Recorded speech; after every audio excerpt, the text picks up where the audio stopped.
Jadi informasi tambahan juga Mas Nur bahwa kebetulan teman-teman ini ya saya diminta bantuan untuk terkait dengan bagaimana riset berkelanjutan terus kita lakukan. Ini kami untuk melihat apakah kontinuitas dari sisi kualitas itu benar-benar terjamin. Nah, kita terus melakukan uji lab hampir secara rutin, paling tidak sebulan sekali itu kita uji. Nah, ada nggak perubahan dari sisi khususnya dari sisi jumlah mikrobanya ya?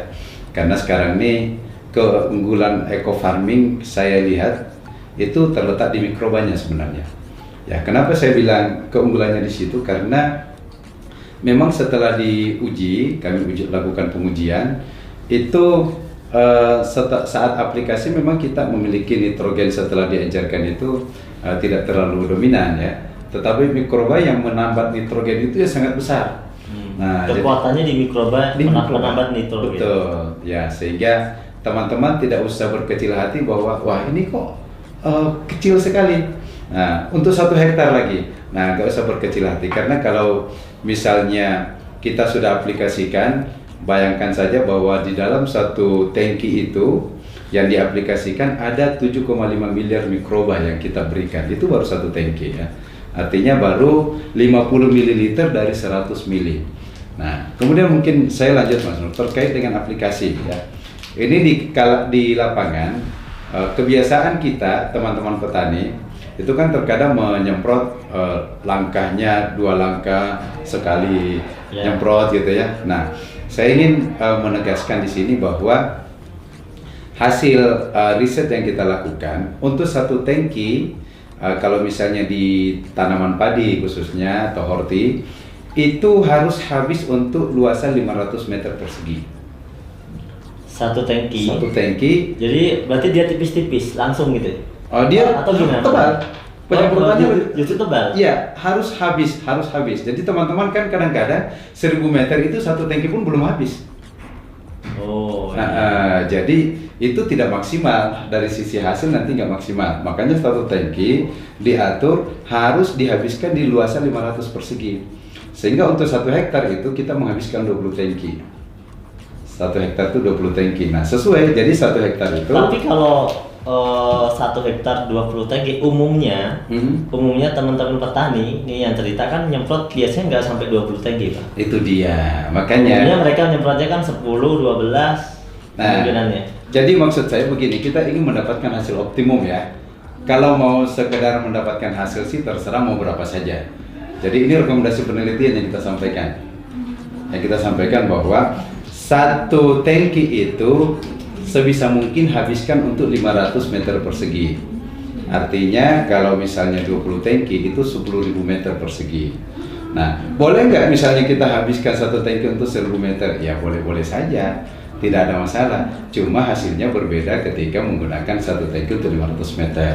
Jadi saya ingin cerita dari sisi knowledge-nya ya. Padahal kan dari sisi keseluruhan totalnya sama. Maksudnya total biangnya kan sama kan? Dia menggunakan biang 1 liter. Iya. 1 liter biangnya. Cuma dia tadi dipecah menjadi 20 tangki. Iya, maksudnya. Betul kan? Kan 1 ini bisa anggap saja ke penyiraman ke tanaman atau daun. Itu kan cukup 1 buat 1 hektar. 1 hektar. Iya. Nah, biangnya kan 1 liter. Betul. 1 liter. Udah dibuat ke 20 tangki. Begitu. Kalau misalnya yang biang 1 liter itu hanya dibuat ke 10 tangki, boleh. Itu iya boleh, maksudnya perbedaannya di mana? Karena kan sama-sama biangnya 1 liter. Nah, kalau misalnya dosisnya, ingat ya, kita bicara dosis. Tadi saya bicara kalau dosisnya 50 mili. Kalau dosisnya 50 mili, maka 1 tangki harus habis untuk 500 meter persegi. 50 mili ya. Nah, tapi kalau dosisnya dia tambahkan menjadi 100, nah 1 tangki habis untuk 1000 meter. Oh gitu ya. Iya. Jadi kita kembalikan ke dosis karena jadi dibuat tadi mah dibicarakan dosisnya per tangki ya. Per tangki, ya. Jadi nanti apa perbedaannya? Sebenarnya hampir tidak ada perbedaan. Hampir dalam arti bahwa jumlah mikroba yang kita berikan ke tanaman yang juga nanti akan jatuh ke tanah itu sama. Ya, sama karena dalam 100 mili ini kan ada sekitar 15 miliar mikroba yang ada di dalamnya. Nah, ketika kita aplikasikan di 1 tangki, ya dengan penyemprotan yang sedikit agak dijarangkan, ya itu jumlahnya secara kuantiti sama, tetap sama yang masuk ke tanah. Ya. Jadi tidak ada masalah kalau petani ingin mengurangi mengurangi tangki tapi dosisnya ditingkatkan. Iya. Oke, gini Pak Jamal. Jadi ini saya mau bertanya lagi. Di sini kan tertulis di sini di kemasan ya, kita sudah ada izin edar Kementan. Iya. Kemudian di sini juga kita lihat ada logo sertifikasi organik ya dari Innovis. Ini ini seperti apa penjelasannya? Iya, baik. Nah, jadi gini Mas Nur, saya sendiri selaku orang Kementerian Pertanian tidak akan mau memberikan advice kepada eco farming ketika tidak ada izin edarnya. Ya, karena izin edar ini adalah mutlak. Artinya apa? Izin edar itu keluar pertama ketika sudah diuji kualitas, diuji laboratorium, ya. Kemudian persyaratan-persyaratan berdasarkan permentan itu sudah terpenuhi, lalu kemudian diuji efektivitasnya ya oleh peneliti, oleh ahli bahwa ini memang layak untuk diedarkan karena ada aspek manfaat yang bisa dirasakan, barulah izin edar dikeluarkan. Nah, itu tahapannya. Nah, kemudian dari lembaga sertifikasi organik itu juga mensyaratkan bahwa dia mau melakukan sertifikasi kalau misalnya sudah keluar izin edar. Ya, jadi LSO secara umum juga tidak ingin melakukan sertifikasi kalau belum ada izin edar. Nah, sekarang apa maksud adanya LSO ini? Jadi sebenarnya organik ini branding, Mas Nur.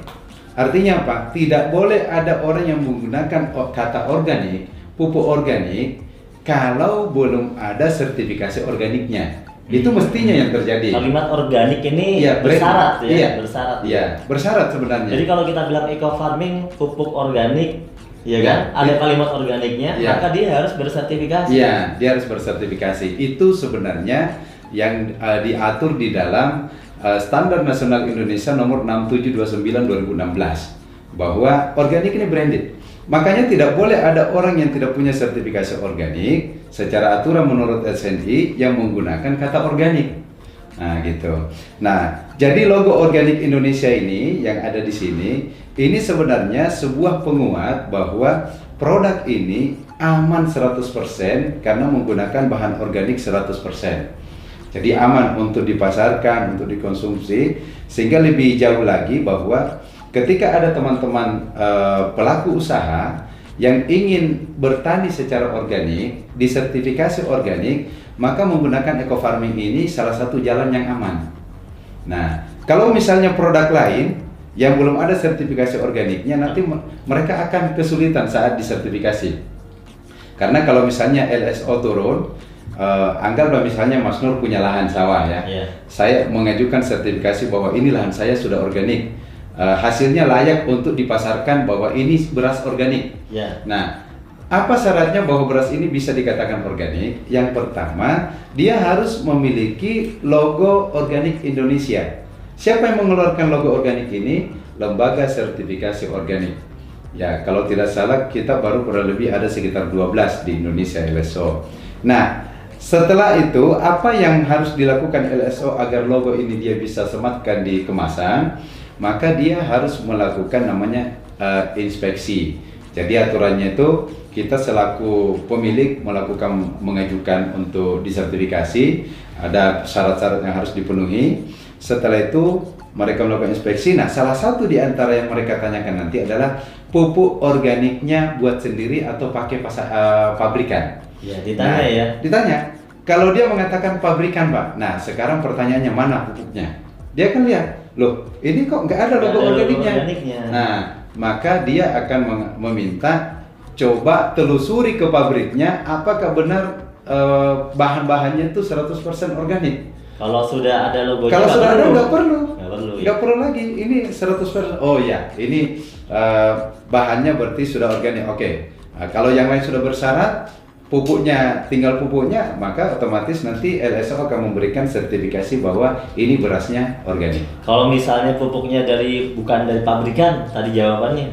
Ya, kalau bukan dari pabrikan biasanya kan mereka buat sendiri. Buat sendiri. Buat sendiri kan mereka langsung memperlihatkan bahannya yang saya pakai, misalnya kotoran ternak, air cucian beras, misalnya gitu kan. Oh iya, berarti aman. Nah, gitu. Karena mereka mampu menunjukkan keorganikannya.